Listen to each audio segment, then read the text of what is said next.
Hi, it's Dr. Max at Loggerhead Marine Life Center to talk to you today a little bit about a condition we see pretty frequently here in the hospital. It is called chronic debilitation syndrome.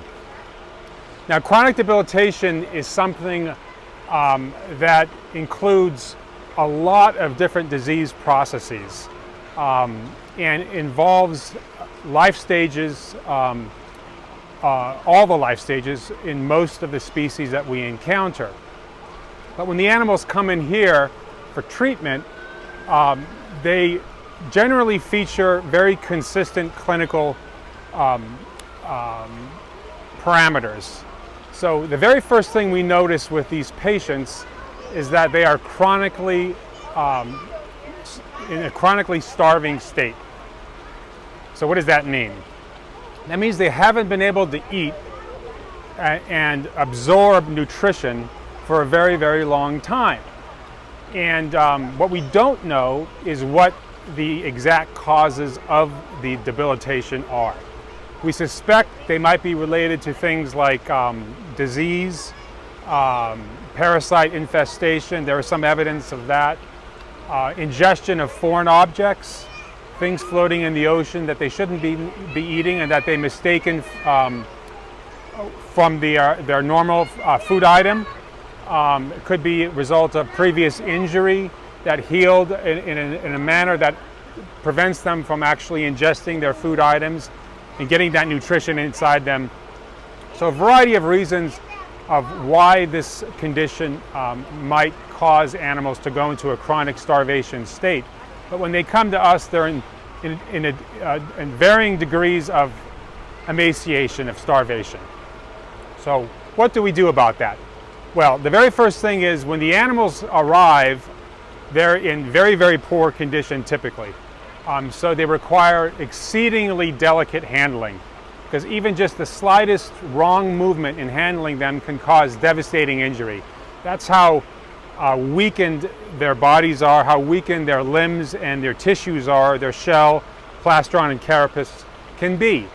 So our staff is very well trained and very aware of that challenge in moving them around. The second thing that we've developed here, actually, and we're very proud of, is delivering a type of nutrition that is available to the animal to be absorbed. Because even if the animal could eat, very often it can't digest the food, and more importantly, it can't absorb the nutrition from that food. So what we've developed here is what's called total parental nutrition.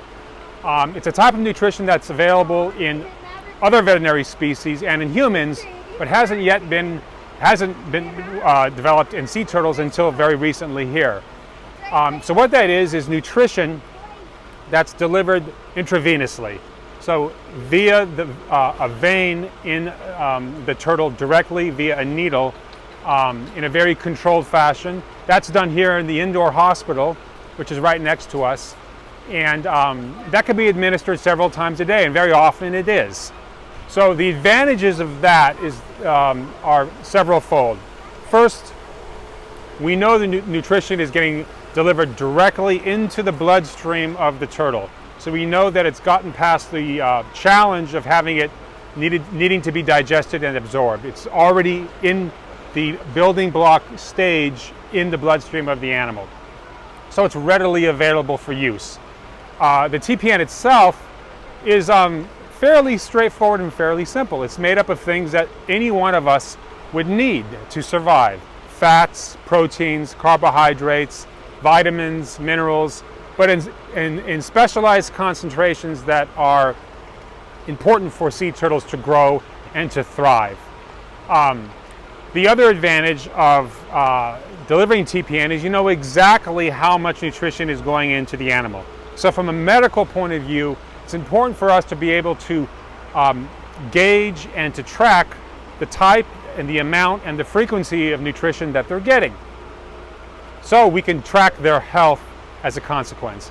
And that's one of the really important features of TPN. So we have, as I mentioned, a number of patients that come through that require treatment that are suffering from this syndrome.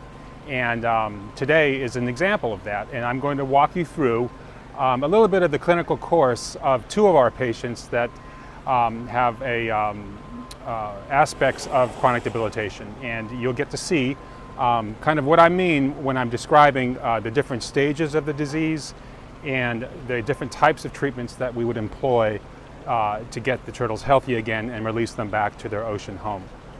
So the first patient I'd like to talk to you about is Nightingale. Nightingale is here. She is a juvenile loggerhead sea turtle, and you can see she's moving around slowly this morning, which is a normal behavior.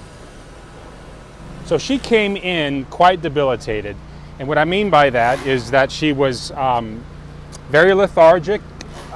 She was covered with what's called epibiota, so organisms that begin to take advantage of the diminished immune status of the animal. And it's a kind of a parasite dynamic. Typically, if the turtle were healthy, those types of organisms wouldn't be a problem. But when they're debilitated, those organisms really take over, and they can cover their soft tissue around their mouth, the carapace, and so forth. So she had a lot of leeches, a lot of barnacles, things like that. So in cases like this, which is not unusual to see, we would mechanically remove, in a very controlled and careful fashion, the barnacles, for example. Leeches are a different story. So the leeches that are normally in the ocean that would be kind of part of the ecology of these animals to begin with, kind of go overboard and really take advantage of the debilitated state of the turtle.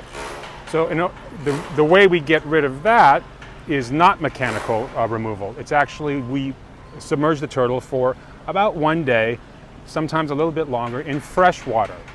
And the leeches can't survive in that environment. They are specifically adapted to a marine environment, saltwater environment. So they peel off and die off, and then we return the turtle back to saltwater once those epibiota are removed. Nightingale was in sort of the middle to lower range of severity. So remember I mentioned last time that we typically will get a variety of ranges of debilitation. Some mild, some moderate, and some quite severe. Nightingale was kind of the moderate to bordering on severe status. And one of the things that we noticed about her was that she was anemic. And we measure that in a couple of ways, but the most notable way is as part of her blood work that's done initially on intake, we measure the packed cell volume. And that gives us an indication of how many red blood cells are circulating in her body. And the lower that number is, the lower the amount of red blood cells are circulating. And that correlates to the inability of her body to be able to provide oxygen to all of her tissues appropriately. So that's something that we worry about right off the bat, and it's something that we manage medically throughout the healing process and the treatment process. So her red blood cells and her packed cell volume is increasing steadily throughout her treatment. I talked to you last time as well about TPN, total parental nutrition, which is the IV administration, intravenous administration of total nutrition to get the turtle going again. What we'd like to do is get them to start eating, because then that's a normal physiologic process. Getting IV nutrition is not. So I'm happy to say that she's coming along in that same course. She's off TPN, and she is eating quite well, and that's her surfacing there, and that's normal behavior. She's looking much, much better. So she'll be in our care still some time longer. The chronic debilitated cases here are usually in our care for months. So it's not something that we can fix in a week or something like that. They're here for quite a long time. And again, it depends on how the animal behaves and responds to treatment and how debilitated the animal is initially on intake. So that is Nightingale. A second patient I want to introduce you to, she doesn't have a name yet, she's brand new. So we're going to call her CC, which is the initials for her scientific name, caretta, which is what the scientific name is for loggerheads. So it's another loggerhead, and she's a little bit older, a little bit bigger, and she is in a condition that's a little bit more debilitated. So she came in over the weekend, so a few days ago, in that kind of moderate debilitated range. So she's not as far along in her healing journey and her treatment course as Nightingale is. So we're watching her and monitoring her for that. The same issues do occur though. We check for blood glucose level on intake to see how stable her blood sugar levels are. That's an index for nearly every species that you work with in veterinary medicine and in human medicine. So it's as important for sea turtle medicine as it is for any other type of medicine, and we use it all the time. Her packed cell volume, so kind of roughly the amount of red blood cells available to her tissues, were quite diminished. Not critically so, but very, very low. So she is also a patient that is getting the TPN treatment, and she's responding quite well to that. Just very recently, a couple of days ago, she made the leap to eating on her own, which is what we want to see, which I mentioned. And she's eating really, really well. So she's got a terrific appetite, and the sign of taking in her normal food items, squid, fish, etc., is also a sign that her gastrointestinal tract is beginning to normalize and function appropriately. So one of the challenges we have is determining how much of the food is actually digested and how much of it is actually absorbed. It's a lot more difficult to get that sense when the animal is eating squid and fish. But the main way we can tell is by their behavior, their mentation, and also by the weight that they gain. And so we monitor their diet very, very closely. Food here is considered a form of medicine, and we treat it that way. It's not just give them food because they're hungry. The food items we give them, the amounts and the timing, are very well worked out as part of their treatment plan, and it's considered, as I mentioned, a form of medicine. Very, very important form of medicine, actually. So she's made that terrific leap to eating, and we expect her to continue on her course to get better and better, but she also will be with us several months still before she's released back to her ocean home. So those are the two patients I wanted to cover today, and we're just going to get a quick look at her. You'll see she's a little bit moving a little bit more slowly than Nightingale, and this is not unusual. She's in shallow water. We don't want her to expend a lot of energy surfacing and swimming around. So we want her to be calm, we want her to heal, and we want her to be able to breathe. She just took a breath without exerting too much effort. What you see in the tank is overnight, it's the morning here in Juno Beach, she passed a lot of crab shells, which she had eaten prior to getting here. Obviously, she ate them in the ocean. That's a very, very, very good sign.